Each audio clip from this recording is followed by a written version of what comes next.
New Voltas all-weather AC, new Samsung Galaxy Y Duos और Bajaj Allianz।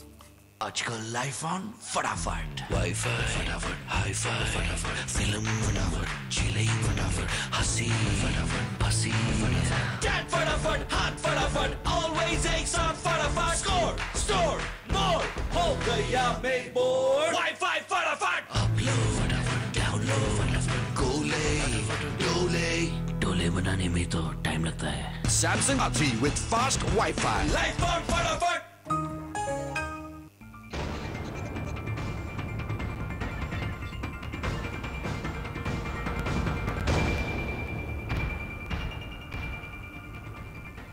Welcome back. आप देख रहे हैं पहरेदार। प्रॉपर्टी में निवेश यानी शॉर्ट रिटर्न।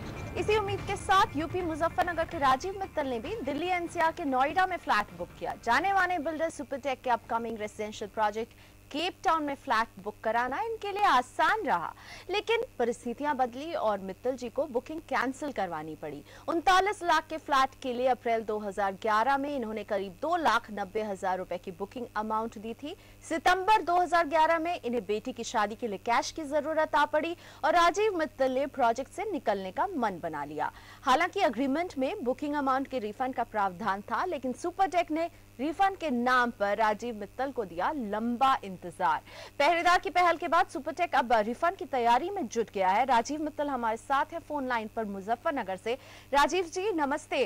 आप कई बार सुपरटेक के रिप्रेजेंटेटिव से मिलते रहे, बात करते रहे, यहाँ तक कि आप मुजफ्फरनगर से नोएडा तक आए इनसे बात करने के लिए अपनी रिफंड रिक्वेस्ट की। क्या कहते रहे सुपरटेक वाले आपको? सुपरटेक वालों ने हमें कोई रिस्पॉन्सिबल बंदे का ना टेलीफोन ने दिया, ना कोई इन्होंने ऐसा जवाब दिया जिसको हम सटे जवाब समझें। हेलो जी हाँ, मैं सुन रही हूँ। हाँ, इसके अलावा हमने कई बार इनसे कांटेक्ट किया कि आप हमें ये बताइए, हमारे पेपर्स जबकि पूरे हैं तो आपने हमारे पैसे क्यों नहीं दे रहे हैं। इन्होंने ये कहा कि कोई जेन्युइन रीजन चाहिए और हमारे पास पैसे एक लॉट में आते हैं कि आपको 1 करोड़ रुपए कैंसिलेशन के दिए जाते हैं, वो आप बांट दीजिए, बाकी को नेक्स्ट उसमें डाल दीजिए।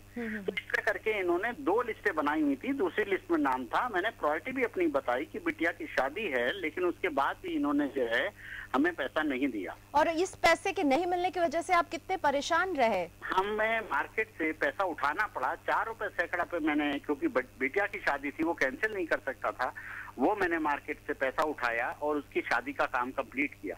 उसके बाद भी मैंने कहा कि आप हमें टाइमली दे दीजिए, लेकिन उन्होंने वो कोई सुनवाई नहीं की मुझे। बिल्कुल, यानी देरी होती रही, इंतजार करते रहे राजीव जी। और राजीव जी ने जब अपना फ्लैट कैंसिल कराया तो सुपरटेक ने इन पर पेनल्टी भी लगाई है। कुल जमा रकम के 15% से राजीव जी को हाथ भी धोना पड़ा है। इस कैंसिलेशन अमाउंट के लिए भी राजीव जी तैयार थे, यानी ग्राहक ने बिल्डर की हर शर्त मानी पर खुद समय पर रिफंड वापस नहीं किया बिल्डर ने। राजीव मित्तल की शिकायत पहरेदार ने सुपरटेक के सामने रखी। हमारी पहल के बाद 6 महीने से रिफंड के मामले में अपने पैर घसीट रही सुपरटेक हरकत में आ गई और रिफंड की प्रक्रिया जो है काफी तेज हो गई। राजीव मित्तल को सुपरटेक की तरफ से रिफंड का चेक मिल चुका है। राजीव मित्तल के रिफंड केस में आखिर देरी क्यों और कहां हुई है, इसकी सफाई दी सुपरटेक के सीएमडी आर.के. अरोड़ा ने। जब कोई एप्लीकेंट हमारे यहाँ रिफंड के लिए अप्लाई करता है तो उसको अपने ओरिजिनल डॉक्यूमेंट विद एफिडेविट, जो हमारे लीगल डिपार्टमेंट सेल से एक अप्रूव्ड डॉक्यूमेंट है, वो सबमिट करने होते हैं। तो कभी कभी कस्टमर का ये रहता है कि वो डॉक्यूमेंट बनवाने में, कहीं उसके नोटरी से अटैच करने में कहीं डिले हो जाता है। तो उस केस में हो सकता है डिले हो गया होगा, तो हमने जैसे ही डॉक्यूमेंट लेके आए उसके तुरंत बाद उसको रिफंड किया। तो जनरली हमारा 3 महीने का एक प्रोसीजर होता है कि रिफंड के केस में हम 3 महीने का टाइम लेते हैं। लेकिन अभी जब हमारी ग्राहक से बात हो रही थी तो उसने साफ किया कि उसने जब रिफंड की डिमांड की थी सितंबर 2011 में, उसने सारा पेपर वर्क भी कंप्लीट करके दिया था, लेकिन फिर भी लंबा वक्त लग रहा था। और पहरेदार की पहल के बाद सुपरटेक राजी हो गई, तुरंत चेक लौटाने के लिए। हमारे साथ है कंज्यूमर मामलों की विशेषज्ञ पुष्पा गिरिमा जी। पुष्पा मैम, आपने पूरी कहानी सुनी, क्या हुआ, दोनों अपनी दलील दे रहे हैं, लेकिन इस पूरे प्रोसेस में कहीं ना कहीं कंज्यूमर का पैसा मारा गया। उसे जब पैसों की जरूरत थी तो वो अपने ही पैसे हासिल नहीं कर पाया। आपको क्या लगता है, राजीव मित्तल को जिस तरह से मिला है रिफंड, इसमें बिल्डर इन्हें और कॉम्पनसेट कर सकता था? ये देखिए, ये तो मुझे लगता है ये बिल्कुल ही गलत है जो हो गया है उनसे, क्योंकि जब भी एक उपभोक्ता पैसा देता है बिल्डर को, मतलब वो इंस्टॉलमेंट्स भरता है, जब भी कोई देर हो जाती है तो बिल्डर उनके ऊपर 20% 25% इंटरेस्ट टोकता है, ठीक है। लेकिन जब ये जब आता है कि उनको वापस देना है पैसा उपभोक्ता को, तब ये सब चेंज होता है। उस समय ये इंटरेस्ट के बारे में बात ही नहीं करता है। ये तो पूरी बिल्कुल गलत बात है। इसके लिए उसको कहते हैं ये अनफेयर टर्म्स एंड कंडीशंस ये डालते हैं इनके अग्रीमेंट पे, और उसके आधार से ये सब करते हैं। तो इसलिए मुझे तो लगता है ये तो बिल्कुल गलत बात है।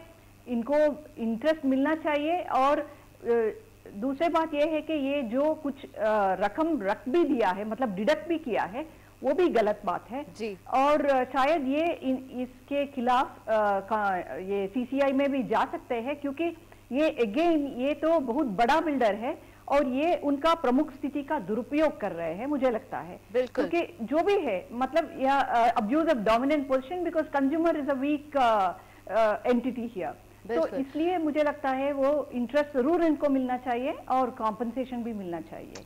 तो फिर मुआवजे के हकदार हैं राजीव मित्तल। शुक्रिया पुष्पा मैम हमारे साथ जुड़ने के लिए और इन सारी बातों को बताने के लिए।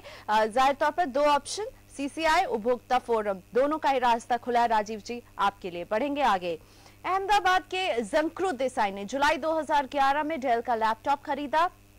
38,000 रुपए के इस लैपटॉप से जंक्रुत को उम्मीद थी कि इन्हें इस लैपटॉप की मदद अपनी ऑटोमोबाइल इंजीनियरिंग की पढ़ाई में मिलेगी, पर डेल का ये लैपटॉप इतनी बार खराब हुआ है कि इस लैपटॉप से पढ़ाई में मदद क्या मिलती, उल्टे जंक्रुत को पहरेदार की मदद की जरूरत पड़ गई। लैपटॉप को 1 साल भी नहीं हुआ है और इसके सारे अहम पुर्जे बदले जा चुके हैं, पर लैपटॉप है कि ठीक होने का नाम ही नहीं ले रहा। डेल को पहरेदार के फॉलोअप मेल का नतीजा ये रहा कि जंक्रुत के लैपटॉप में फिर कुछ फेरबदल किए गए, पर क्या फेरबदल किए गए, कितने कारगर रहे, जानेंगे हम जंक्रुत से। जंक्रुत बताइए, कितनी बार आपके लैपटॉप में दिक्कत आई है, क्या कुछ बदला गया आपके लैपटॉप में अभी तक? जस्ट 3 टाइम्स मदरबोर्ड चेंज किया गया है। एक टाइम जो फैन चेंज किया, मदरबोर्ड चेंज किया बिकॉज ओवरहीटिंग का प्रॉब्लम था, और उसका ग्राफिक्स कार्ड जो ड्राइवर्स होते हैं, ग्राफिक्स ड्राइवर जो रिस्पॉन्ड नहीं कर रहे थे, और जो बैटरी फेलियर भी हो चुकी है। तो पूरी तरह अक्खे सब पार्ट्स चेंज हो चुके हैं, कोई भी पार्ट बचा नहीं है चेंज करने के लिए लैपटॉप में।